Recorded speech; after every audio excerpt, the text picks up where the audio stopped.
¿Sientes que algo no anda bien, pero te da miedo saber qué es? ¿Te han diagnosticado algún trastorno mental, pero te cuesta trabajo aceptarlo porque piensas que solo te pasa a ti? ¿O sientes vergüenza o miedo de que te juzguen? ¿Tu círculo cercano se ha convertido en un peso más en vez de una red de apoyo? ¿O tal vez conoces a alguien que necesita ayuda, pero no sabes cómo ayudarle? Los apodos, etiquetas sociales y la falta de información nos hacen guardar un secreto sin sentido, un secreto absurdo. Si te identificas en alguno de estos casos, este podcast es para ti. Hablaremos de las realidades de la salud mental y emocional, en donde los trastornos mentales no tienen que ser un secreto. Te damos la bienvenida a este espacio. La verdad detrás de los secretos absurdos. Hola, ¿qué tal, amigos de Fundación Edesme? Bienvenidos a este episodio de La verdad detrás de los secretos absurdos, un podcast donde buscamos compartir información precisa y alentadora en torno a los trastornos mentales y que con el apoyo de especialistas buscamos, a través de una conversación libre y sin estigmas, buscamos alentar y acompañar a las personas hacia una vida mental y emocional más sana. Y hoy nos acompaña la psiquiatra Elizabeth Echeverría. Bienvenida, Elizabeth, muchas gracias por estar con nosotros. Al contrario, muchas gracias por la invitación. La verdad es que estoy muy entusiasmada pues en general con este podcast en relación a la educación de la salud mental, porque pienso que es muy necesario. Sí, la verdad es que llevamos apenas unos meses con esto y hemos aprendido mucho y vamos avanzando y es muy satisfactorio ver todo lo que, pues, cuando vamos, pues sí, poco a poco logrando esta misión. Y hoy vamos a hablar de un tema muy importante, muy común, que se habla mucho, pero se sabe poco aún, yo considero, que es la depresión. ¿Nos puedes comentar primero qué es la depresión y cuáles son las principales características? Bueno, la depresión es este estado de ánimo disminuido que pues tiene que tener algunas características para que se establezca un diagnóstico como tal. A lo que normalmente le llamamos depresión, ya hablando de un diagnóstico psiquiátrico, es el trastorno o episodio depresivo mayor. Bueno, en cuanto a la depresión, no solo se trata de que haya un estado de ánimo bajo, sino también en ocasiones se puede acompañar con esta disminución del placer hacia las actividades que normalmente nos generan pues este placer, que se llama anedonia. Puede ser cualquiera de estas dos características, pueden ser ambas y se tiene que acompañar de otros síntomas. Entre estos otros síntomas pues pueden estar las alteraciones en la alimentación, que pueden ir desde la disminución de la alimentación hasta la disminución del peso, hasta el aumento de peso o el aumento de la ingesta de alimentos. También pueden haber alteraciones en cuanto al sueño, que esas alteraciones pueden ir desde que a uno le cueste trabajo empezarse a dormir, o sea, conciliar el sueño, que tarde varias horas, que durante el tiempo en que está uno dormido se levante muchas veces y nuevamente le cueste trabajo volver a conciliar el sueño, o incluso despertares pues tempranos, que eso pues se define como que nos despertamos al menos 2 horas antes de la hora que tenemos establecida despertarnos para iniciar nuestras actividades. También puede haber sensación de culpa muy importante. También, entre otros síntomas que puede haber, está las ideas recurrentes, que pueden ir desde ideas o fantasías de muerte hasta ya hablar de ideación suicida. Pues a las fantasías de muerte a grandes rasgos le llamamos así cuando una persona está pasando por un episodio depresivo y se empieza a sentir muy triste. Esta sensación o este trastorno depresivo genera que la visión de la vida, del mundo, de todo lo que está pasando, tenga un tono negativo. Entonces, a veces las personas se sienten tan mal emocionalmente que llegan a tener esta idea de ya no querer continuar. No es necesariamente que se quieran morir, sino a veces no quieren continuar. Pero estas ideas pueden ir avanzando entre querer dormir y no despertar, incluso empezar a tener ideas de qué pasaría si yo no estuviera aquí, qué pasaría con mis papás, cómo se sentirían, a incluso ya ir avanzando a ideas más elaboradas como pues las ideas suicidas. ¿Existen varios tipos de depresión? ¿Varios grados, niveles? Claro, hablando del trastorno depresivo mayor como tal, existe diferentes grados. O sea, está el grado leve, el grado moderado y pues el grave. Entre las características de la depresión, se me olvidó comentar que también es importante valorar cómo afecta la funcionalidad del paciente. Eso es muy importante para establecer el diagnóstico. Entonces, para determinar si se trata de un episodio leve moderado o grave. Se trata de buscar el número de síntomas que tiene, pero también qué tanto afecta en la funcionalidad del paciente. Eso hablando solo del episodio depresivo grave. También existen otros trastornos depresivos, o más bien otros trastornos del estado de ánimo que pueden estar relacionados con una cronicidad mayor. Por ejemplo, como dijimos, el episodio depresivo mayor tiene que ser a partir de 2 semanas. A veces puede pasar que una persona esté en un episodio depresivo mayor durante mucho tiempo hasta que recibe tratamiento. En otras ocasiones puede pasar que estos episodios se autorregulen, pero aparezca otro episodio posteriormente y entonces consideramos que se trata de un trastorno depresivo recurrente. Para que esto se considere así, tiene que haber un espacio de 2 meses donde no haya ninguno de los síntomas o al menos no cumplan los criterios para establecer el diagnóstico del trastorno depresivo mayor. Y por otro lado, también hay otro cuadro depresivo que, si bien está acompañado de esta sensación de tristeza, la sensación de tristeza no es a lo mejor tan aguda o tan importante como un episodio depresivo mayor. Es un poquito más disminuida, pero se encuentra a muy largo plazo. Esa es la distimia.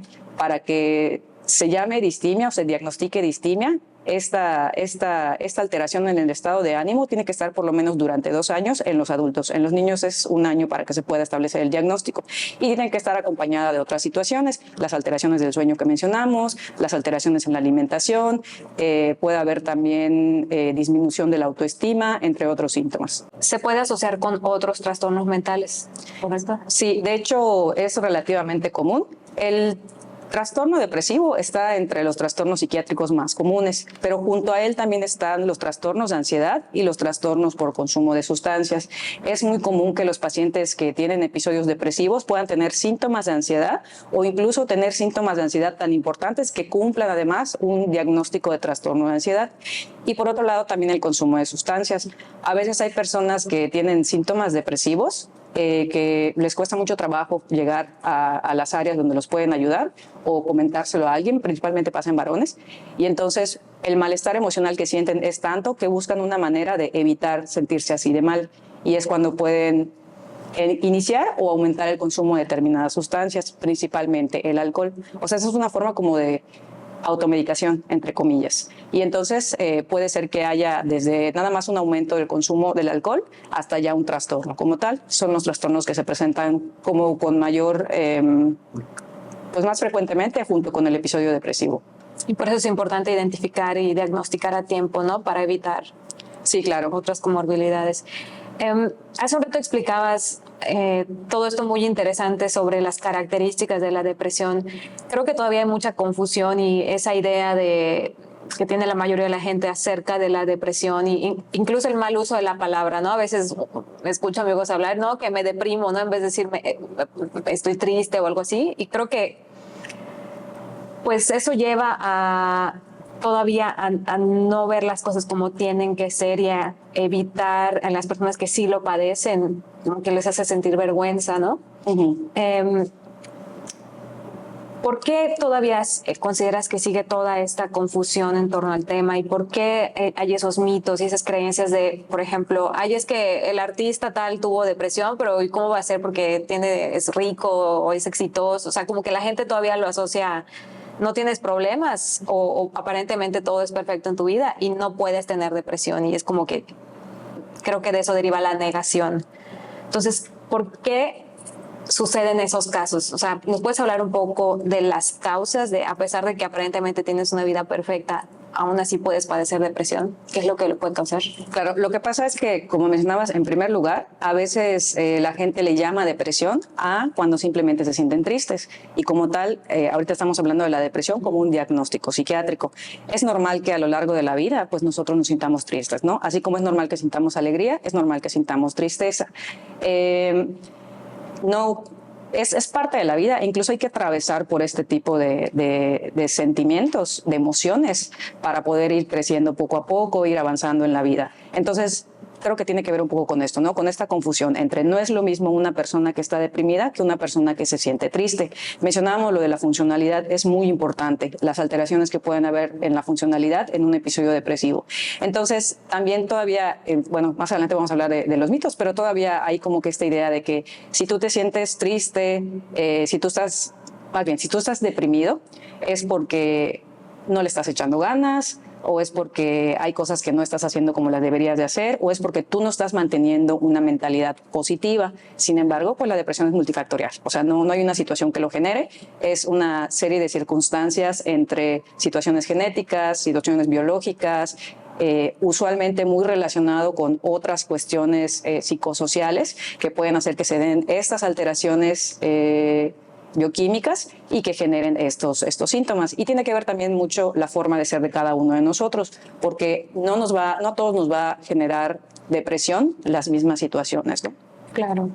Y hablando de la parte biológica y química, ¿qué sucede en el cerebro cuando hay depresión? Pues principalmente, como mencionábamos, se debe a situaciones generalmente externas que están de manera constante, por ejemplo, problemas que están de manera constante, o cuando una persona atraviesa un problema después de otro, como varias pérdidas, que van generando alteraciones en unas sustancias del cerebro que se llaman neurotransmisores. Los neurotransmisores son unas moléculas que llevan información de una neurona a otra. Las neuronas son parte de la estructura del cerebro. Entre estos neurotransmisores, pues todos hemos oído hablar probablemente de la serotonina, la norepinefrina, la dopamina. Entonces hay una alteración en todas estas moléculas y en su función. Eso es lo que pasa en la depresión. ¿Y cuál es la función de los medicamentos en estos casos? Precisamente los medicamentos, los antidepresivos, están dirigidos en regular este funcionamiento que ya no está adecuado de los neurotransmisores, en equilibrar este funcionamiento y con eso ayudar a que las personas se vayan sintiendo mejor. Desafortunadamente, con los medicamentos antidepresivos, lo que pasa a veces es que tardan un poquito en hacer efecto. Bueno, de hecho tardan de 3 a 4 semanas en que empiece a hacer efecto. Entonces eso es lo que hace que a veces pues las personas sientan que el medicamento no les está funcionando, pero realmente esto con psicoeducación se puede mejorar. Pero realmente hay que esperar a que el medicamento haga efecto. ¿Y quién puede diagnosticar la depresión y indicar un tratamiento farmacológico? Pues como tal, en teoría, el diagnóstico de depresión leve y moderado lo puede hacer incluso un médico general. Y esto pues ayuda a que médicos de otras especialidades también puedan dar el diagnóstico y el tratamiento de episodios leves y episodios moderados. Sin embargo, a veces los trastornos depresivos pues no siempre aparecen así con todos los criterios necesarios para el diagnóstico. A veces tienen otras situaciones, como que se asocian a síntomas de ansiedad. A veces, obviamente, estamos diagnosticando a personas, no enfermedades. Entonces, las personas pues vienen con diferentes situaciones, con problemas médicos, con situaciones en cuanto a su personalidad y con los síntomas en sí de la depresión. Entonces, es ahí donde entra el manejo del psiquiatra más puntual, porque el psiquiatra va a saber entre, por ejemplo, los diferentes antidepresivos que se pueden usar de una misma familia, cuál le conviene más a un paciente iniciar y a qué dosis. Porque normalmente también los antidepresivos no los iniciamos de forma por ejemplo, con una tableta al día como con otros medicamentos, ¿no? Lo iniciamos muy poco a poco, pero eso depende de las características del paciente, de cómo lo veamos al momento, y ese manejo puntual es el que da el psiquiatra. Y ese establecimiento del diagnóstico junto con las características diferentes que pudiera tener, también el psiquiatra es el que lo establece. ¿Y cuál es el papel del psicólogo y de la psicoterapia en el tratamiento de la depresión? El tratamiento de la depresión es un tratamiento conjunto. Es un tratamiento conjunto entre diferentes disciplinas, principalmente entre la psiquiatría y la psicología. Siempre se lo digo a la mayor parte de los pacientes que atiendo. El medicamento les va a ayudar a mejorar pues esta disregulación que habíamos dicho de estas sustancias del cerebro. Les va a ayudar hasta cierto punto con algunos síntomas. Hay algunos síntomas que a lo mejor no va a quitar por completo, pero sí les va a ayudar a mejorar en la mayoría de los síntomas. Como habíamos dicho, los factores externos, los factores psicosociales influyen en la presencia de estas alteraciones. Entonces, obviamente, una persona que tiene depresión por alguna situación que esté atravesando, ya sea un duelo, ya sea una funcionalidad familiar pues inapropiada, cualquier situación que genere estos síntomas de depresión, obviamente el medicamento no lo va a resolver. Y es ahí donde se necesita el apoyo del área de psicología y de los psicoterapeutas, porque van a trabajar con estas situaciones, tanto para ayudar en el episodio actual, como para evitar, o sea, como para generar herramientas o mejorar las herramientas que ya tienen, para que en el futuro no haya una recaída. ¿Y hay algún tipo de enfoque psicológico, terapéutico más recomendable o...? Sí, el que tiene más evidencia es la terapia cognitivo-conductual. También, pues, de todas maneras existen muchos otros tipos de terapia que funcionan. Está la terapia cognitivo-conductual, que es la que tiene más respaldo científico. Está la terapia humanista, también está la terapia de aceptación y compromiso. Sin embargo, eso como que lleva enfocado a otras situaciones que pueden tener las personas que están atravesando por un episodio depresivo. También, por ejemplo, para personas que además tienen alguna alteración de la personalidad junto con que influye en la aparición de estos episodios depresivos, también está la terapia dialéctica conductual y también a veces el psicoanálisis les puede ayudar. Pero depende del paciente, de las características, entonces eso se tiene que valorar pues de manera puntual. Claro. ¿Y qué opinas de las terapias alternativas? Existen terapias que tienen cierto respaldo, ¿no? Por ejemplo, está la meditación tipo mindfulness. Esa tiene un respaldo muy importante científico, donde pues a través de estudios se ha demostrado que si una persona realiza este tipo de meditación 2 o 3 veces por semana, de 30 minutos de duración, a partir de las 8 semanas ya empiezan a haber cambios en el cerebro. También, pues la actividad física son cosas que pueden ayudar, ¿no? El hacer yoga, este tipo de cuestiones tienen un respaldo científico comprobado. Existen otro tipo de terapias que si bien necesariamente como tal a lo mejor no tienen un respaldo hasta el momento, pues no se puede establecer que ayude o que no ayude. Sin embargo, lo que siempre se les recomienda a los pacientes es que el tratamiento sea en equipo, o sea, que sea con el psiquiatra, con el psicólogo, y si desean tener algún otro tipo de terapia, que no interfiera con estas áreas terapéuticas. ¿Qué sucede cuando una persona con depresión no sigue un tratamiento? ¿Cómo se afecta su calidad de vida? ¿Qué tan grave puede llegar a ser? ¿Cómo afecta a la familia? Pues como habíamos mencionado, los trastornos depresivos, las características para el diagnóstico está la pérdida de la funcionalidad que puede generar en el paciente. Esa funcionalidad puede ser en el trabajo, puede ser con la familia, puede generar problemas de pareja. Las personas que están atravesando por estas situaciones depresivas, como decíamos, tienen una perspectiva de la vida, del mundo, un poco más negativa. Entonces puede ser que a veces cuando se les haga algún tipo de comentario tengan una visión o una perspectiva de este tipo de comentarios un poquito más negativa y lo pueden tomar como un ataque cuando no necesariamente es así. Entonces eso puede generar muchos conflictos en muchos lugares. Además, lo que también habíamos mencionado de las ideas suicidas que pueden llegar a haber. Y las ideas suicidas como tal, si bien puede llegar a generar alteraciones letales, también puede llegar a generar complicaciones. Por ejemplo, pacientes que tuvieron algún tipo de intento y afortunadamente no lograron consumarlo, pero estuvieron hospitalizados, intubados, pueden llegar a tener alteraciones en la marcha, pueden llegar a tener alteraciones en la capacidad de la inteligencia, pueden llegar a tener alteraciones en el habla. Y también, hablando ya solo de los pacientes que a lo mejor no tienen síntomas tan graves, pero sí cumplen con un episodio depresivo.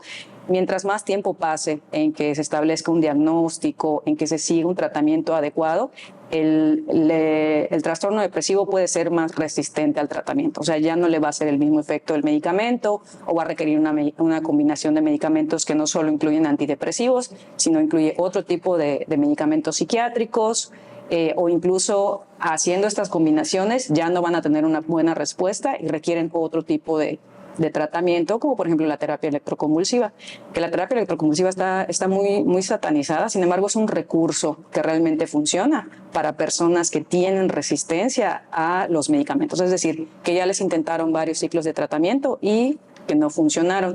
Y pues no es como nos las ponen en las películas, ¿no? O sea, en las películas es algo muy dramático y muy llamativo, pero pues en la vida real no es así. Sí, creo que muchas veces la gente se queda con esa idea de las películas en general de la depresión, ¿no? Creo que muchos todavía no piden ayuda porque se imaginan pues, que van a estar como zombies ahí acostados, ¿no? Por la medicina o que se van a volver adictos. Y hay tantos mitos y miedos en torno a eso que creo que con el simple paso de ir a un psiquiatra, informarte como debe ser, ya va a ser un cambio y vas a poder tomar una decisión mejor. Conozco mucha gente que por eso no ha pedido ayuda. Y por eso, y por los familiares, y creo que los familiares también juegan un papel importante aquí, porque creo que todavía están pasando esos comentarios de controla tu mente o no seas débil o esas etiquetas que ni al caso, ¿no? Pero que cuando la persona con depresión, como decías, ¿no? O sea, una persona que no se siente bien, quizás no va a razonar o no va a tomar ese comentario de la misma forma y eso lo va a abrumar más tal vez y crear más confusión, ¿no? Sí, que lo va a llevar a todavía no pedir ayuda. Entonces es como, no sé, a mí me cuesta todavía, es como todo sin sentido, ¿no? Uh-huh. Sin embargo, sigue siendo muy común, ¿no? Sí, de hecho, yo trabajo en el hospital psiquiátrico, en el área de urgencias, y es muy común que los pacientes cuando llegan, entre los principales comentarios que hacen es que yo no estoy loco, es que yo no quería venir, o por ejemplo, cuando ya están con tratamiento, es que la vecina me dijo que el medicamento me va a hacer mal. Entonces, todo ese tipo de situaciones influye. Por eso la psicoeducación es muy, muy importante. Sí. ¿Nos puedes mencionar algunos casos de éxito de pacientes que pues han superado la depresión y que tienen ahora algún estilo de vida pues dentro de la normalidad? Sí, hace como un año aproximadamente, empecé a atender a una paciente que tiene como aproximadamente 55, 60 años de edad. Esta paciente había pasado por una serie de duelos que habían hecho que ella poco a poco fuera entrando en un episodio depresivo. Además, había tenido problemas médicos en las rodillas que requerían una cirugía y entonces eso también fue un duelo para ella, ¿no? O sea, el hecho de perder esta capacidad pues ella viajaba, ella hacía sus actividades, ella le gustaba ir a clases de baile, le gustaba hacer muchas cosas, es una persona muy activa. Y entonces el tener esta dificultad física, que incluso tenía que utilizar bastón, todo eso hizo que ella tuviera un episodio depresivo. Se le inició el tratamiento farmacológico, afortunadamente reaccionó muy bien con el tratamiento que se le dio. Al segundo mes ella ya estaba pues completamente estable y ahorita... gracias a eso se hizo la cirugía de una de las rodillas y ya estaba preparándose para hacer la cirugía de la otra rodilla y ella se sentía muy bien, muy feliz y ya está en tiempo de que se le empiece a retirar el medicamento. Yo igual tuve depresión y para mí igual fue como un antes y después y cuando fue el después apenas empecé a tomar el medicamento, al poco tiempo ¿por qué lo pensé tanto? Porque igual a mí me pasó y a mí igual me pasó de ay no, yo puedo, ¿cómo? Yo pensaba que era fuerte. O sea, y te empiezas a cuestionar y que no lo necesitas porque ya tienes otras cosas y encima te pones esto.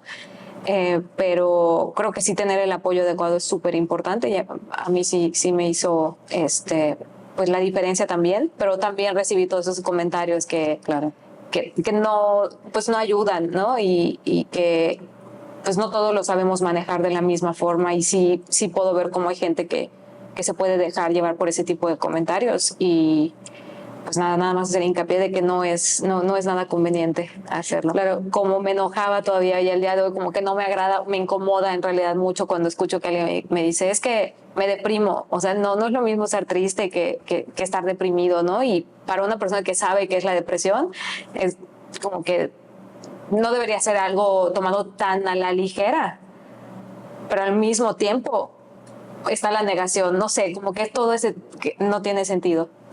Claro, porque precisamente eso, como a veces las personas confunden el estar triste con el tener depresión. O sea, obviamente cuando uno está triste, la tristeza pasa a lo largo de las horas, a lo largo de los días, cuando uno hace actividad, cuando uno hace cosas que le gusten. En la depresión no necesariamente es así. O sea, incluso uno pierde las ganas de hacer las cosas que normalmente le generan placer.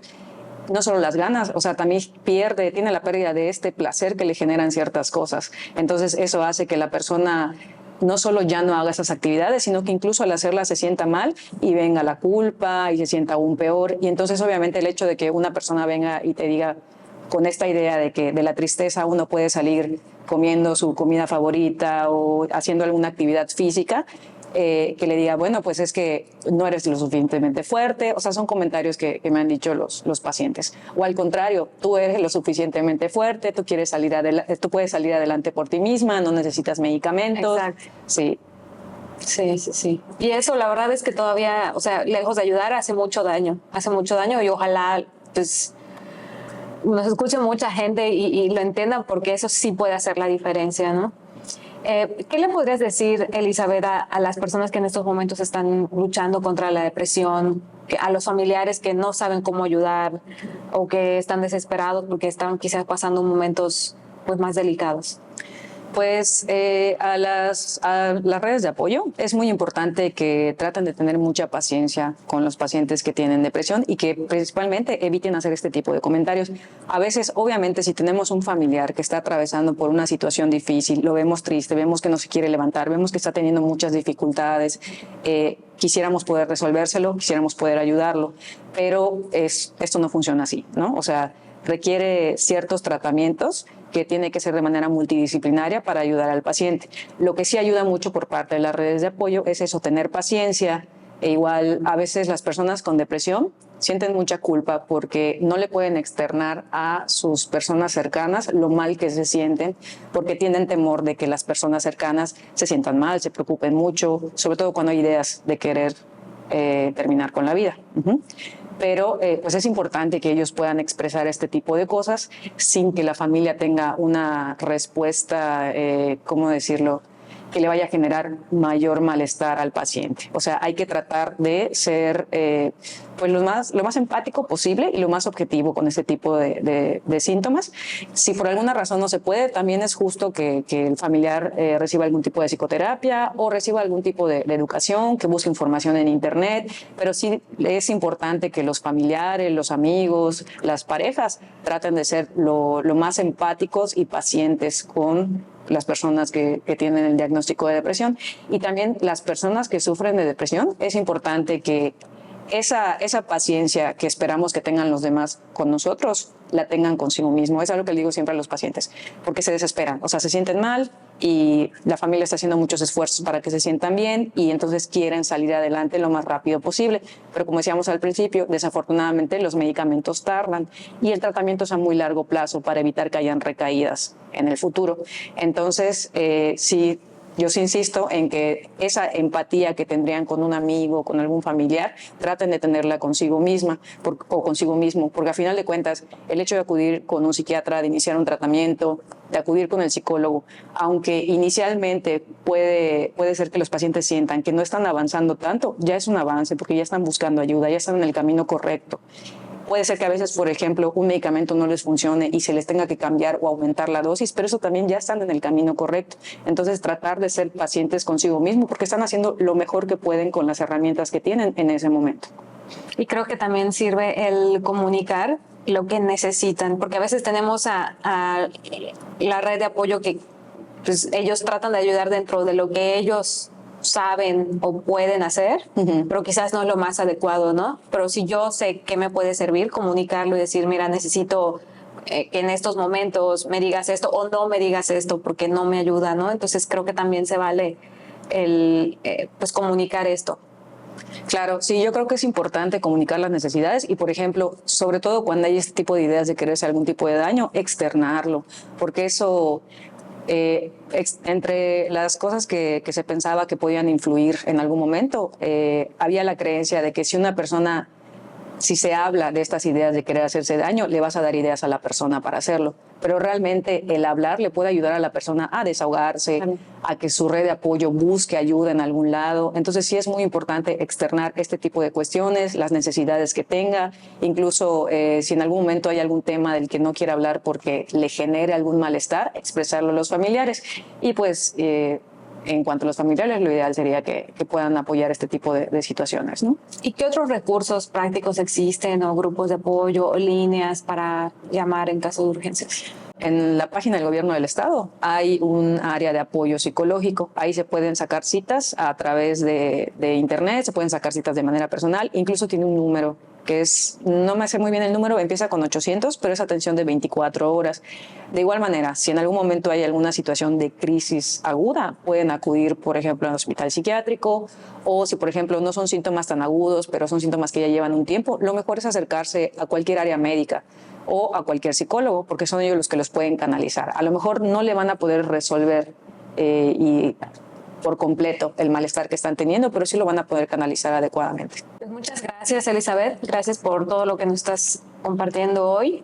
Es muy interesante. Hay todavía muchísimo que aprender sobre la depresión, los trastornos mentales. Creo que también es importante reconocer el trabajo que hacen los psiquiatras, los psicólogos, y sobre todo creo que todavía más a los psiquiatras, que a veces en realidad son personas que salvan vidas, los psicólogos, psiquiatras salvan vidas, son héroes, apoyan, y todavía los tienen en como esa etiqueta de el doctor a que no quieren acudir, ¿no? Cuando debería ser todo lo contrario, porque de verdad, o sea, es gracias a la profesión de ustedes que pacientes logran pues tener su vida normal de nuevo, ¿no? Entonces, claro, principalmente pues hay que perderle el temor, ¿no? O sea, el hecho de que una persona vaya con un psicólogo, con un psiquiatra, no significa que, como hay pacientes que así llegan diciendo es que yo no estoy loco, y se les explica, pues no, es que estés loco. O sea, los trastornos de ansiedad, los trastornos de depresión son súper comunes. Después de la pandemia aumentaron mucho más. Entonces es importante acercarse y perderle el miedo, porque, como dijimos, es mejor que se le inicie el tratamiento lo más pronto posible para que tenga una mejor evolución, a que pase mucho tiempo y ya luego sea un poquito más complicado el tratamiento.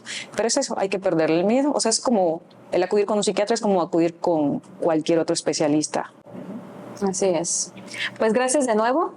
Y para los que nos están viendo y escuchando, les invitamos a seguirse informando acerca de esto. Si conocen a alguien con depresión o están pasando ahorita luchando contra la depresión y quizás no saben qué camino tomar, pues acérquense a un profesional, contáctenos también si necesitan una guía de dónde iniciar, con mucho gusto les podemos hablar. Y bueno, ayúdenos a compartir este podcast, ayúdenos a difundir el mensaje, a combatir el estigma con el conocimiento y el tabú con la difusión de información. Y bueno, síganos en nuestras redes y nos vemos en el siguiente episodio. La verdad detrás de los secretos absurdos.